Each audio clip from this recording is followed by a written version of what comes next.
Hey DC hopefuls, it's Tommy PV House again. So I went live on Sunday night, and as I promised, I would come back to you Wednesday night.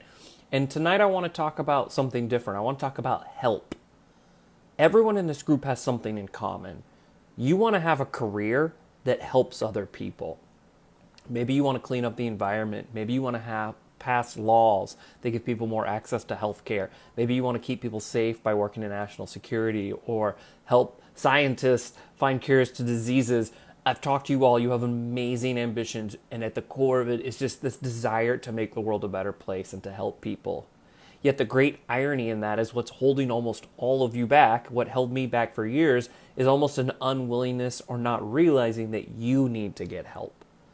That what networking actually is positioning people so they can help you and get that same joy and good feelings in helping you that you want to have when you go to your dream job and have a career of impact that helps other people.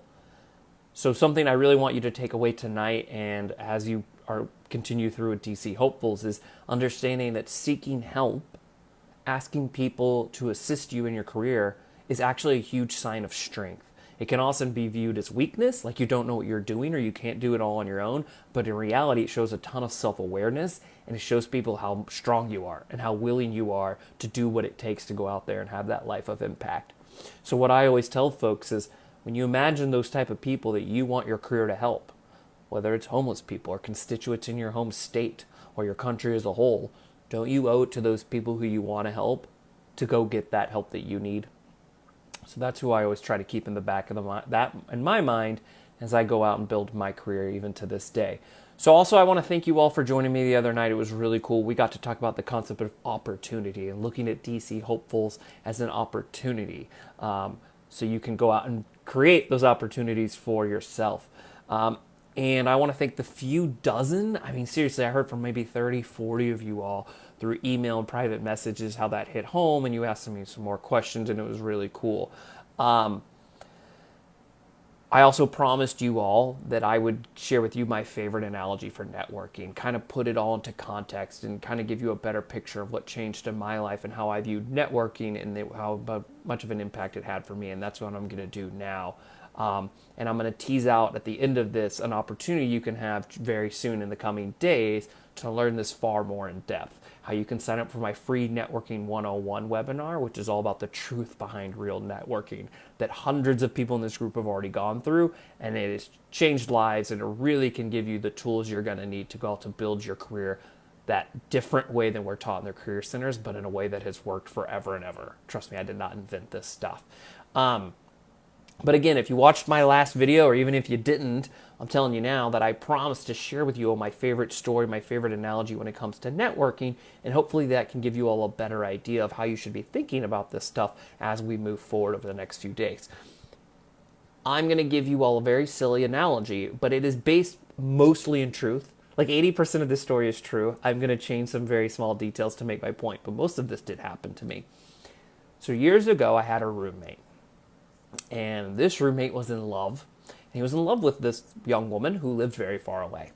So he was constantly flying to go see her. And then one month he couldn't make rent.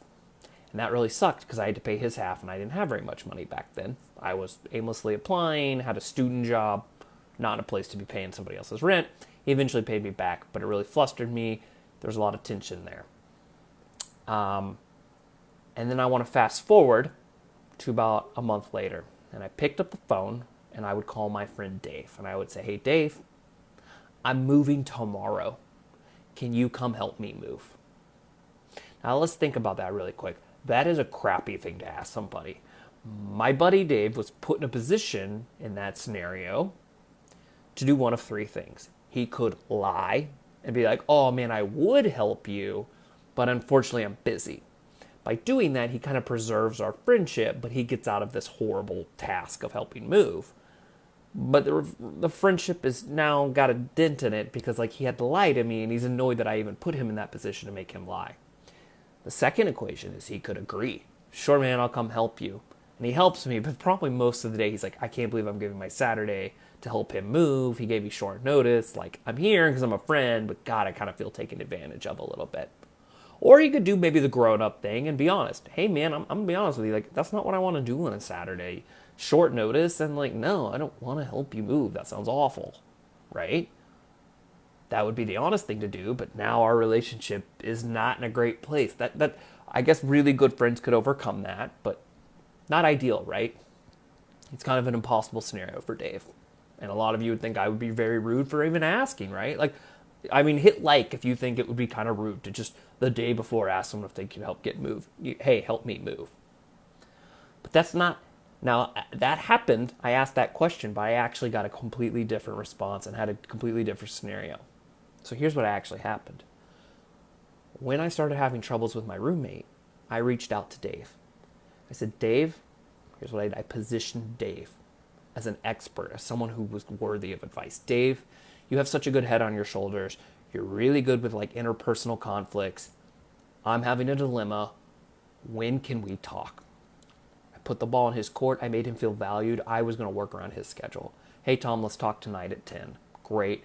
Called him up. Here's the situation. How would you handle it? And he said, see if it happens again. And if it does, let's talk. Great, Dave. Thanks. Followed up with him. Hey, Dave, you're talking to me made me feel a lot better.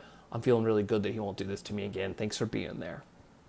A few weeks later, roommate does the same thing.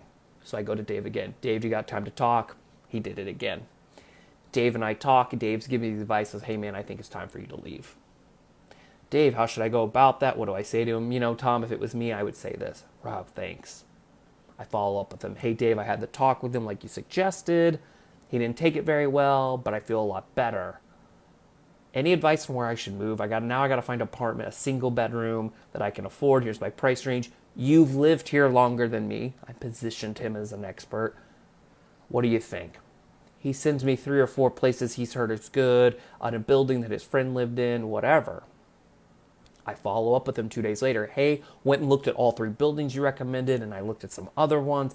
Hey, I'll let you know what happens. And then a few days later, hey, Dave, you'll never believe it. This apartment called me back. They said they have an available unit that I can afford, but I got to move in tomorrow. I know it's short notice, but could you help me move tomorrow? Do you see now that you know the story of how he would actually respond completely different than those 3 original scenarios? He said, dude, I'll be there first thing in the morning. I can't wait to help you move. And he meant it. And we all get why, right? Because he was a part of it. I went to him in the beginning, got him bought in on the whole situation. He chimed in, gave me advice, and then when I needed him to step up, he was more than willing to do it. That is networking. Networking is going to people you already know and bringing your situation to them. I can't find a job in my field. I hate the job I'm in. I can't find a job, period. I like my job, but my heart's not in it. I want to do this. Do you think I'm crazy? And getting people bought into that and going to them over and over again.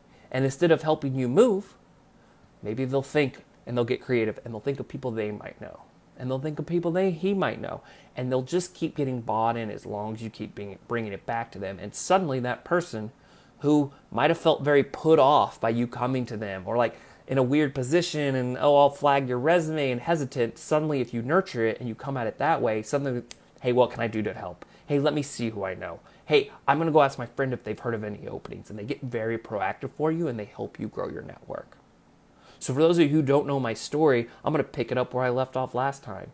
How did I go from 350 applications and 3 interviews in about 3 years to all of a sudden stop applying completely and a few months later land 14 interviews in 12 weeks? It's because this is what I did.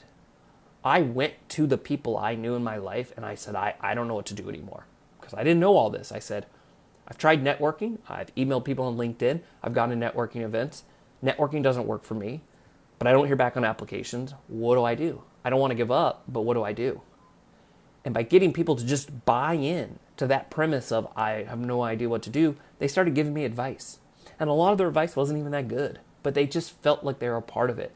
And without even realizing what I was doing, I was positioning them to be kind of experts. I was giving them that free space to chime in and tell me what I should do. And by continually going back to them and getting them to tell me more about their story and making them feel really valued and appreciated as they went through this journey with me. Suddenly people I'd known for years or several months or whatever were helping me in ways they had never helped before. And I was meeting new people through them and growing my network. And so when I ultimately ended up getting a campaign job and then we won that race, I had this network of not 50, 60, 100 people. I had a network of 8 or 9 people who were fired up about me being off this race and were so excited to help me.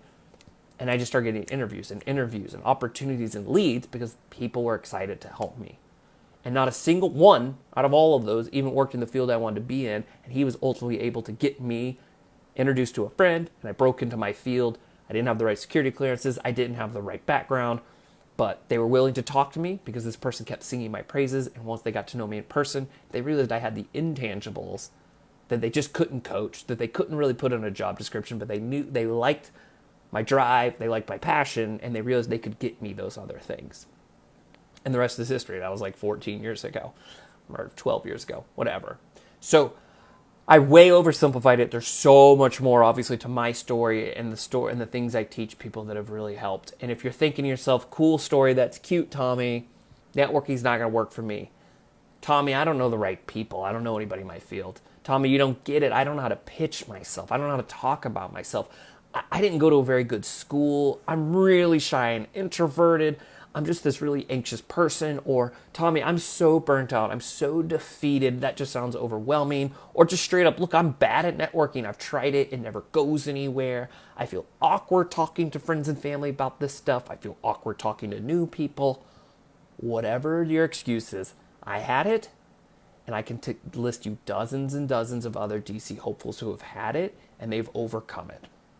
They went to my networking webinar, they embraced this new mentality, and they realized it is not as intimidating as it seems. And the right people are not the people who work in your field per se. They're people who care about you enough to roll up their sleeves and see what they can do. And crazy, amazing things can happen over time if you stick with it consistently. So I'm actually going to put a link below. So those of you watching now on Facebook, give me a minute for this to end. I'm going to include a link. I have this really fun post that shows you just some examples of amazing people in our group who were willing to do what I said at the beginning, to accept help, to look at this as an opportunity to learn and maybe change the way they approach their career. And they've had incredible outcomes. These are people who did not go to Ivy League schools. When they found DC Hopefuls, they were working in retail. They were working in an apartment complex. A couple were unemployed. One was stuck in a foreign country because she didn't have a work visa to work in the United States. Some of them had a lot of experience, but it wasn't in the field they wanted. Some had no experience. They were recent grads. Some were right there in the middle. But like I said, they were willing to approach this despite all of them telling me, I don't know anybody, I don't know if this is going to work for me, but they were willing to give it a shot and really just embrace this concept of help and approach their life like they were getting help moving, and amazing things happen. So if you're watching this later, the link should already be there. If you're getting this video through email, it's right below the video. But if you're watching me right this second, just give me a little bit and I will include that link. So my question to you now is, are you ready? Are you ready to start seeing this as an opportunity? Are you ready to start getting some help? Because more help from me is coming. So Sunday night, the night before Labor Day at 8 o'clock, if my wife is cool with it, I'm going to do one more video. We're going to talk about how you can start transforming that thing of your career of impact. I don't want to give away too much. I kind of want you a little curious, but we're going to do one more lesson there. And then I'm going to open the doors. I'm going to put the link below. I'm going to open up 75 spots. It's usually only 50, but I'm going to open up 75 spots for the next Networking 101 webinar. I'll do it in the middle of September. I'll announce the date. On September 1st, I will announce the date for that webinar. It'll be the only webinar we do that month. It might be the only webinar we do all September, October. It just depends. So it's not something you want to drag your feet on. But I want to know that you all are ready. So if you saw this and you're ready to just start thinking about help in a different way, thinking about help is a sign of strength and not weakness. You're ready to start looking at all of this as an opportunity to go find your own opportunities. I want you to comment below and just put ready. Just let me know that you're ready, that this is resonating with you. That helps me a lot. That lifts my spirits. If you're watching this on email, just respond and tell me that you watched the video, you thought it was helpful. That it helps me to hear from you all to know that we're all on the same page. But I love this group. I love you guys. I hope everyone's doing really great. And you will be hearing from me in the middle of this upcoming beautiful 3-day weekend, and hope everyone has a good rest of their evening.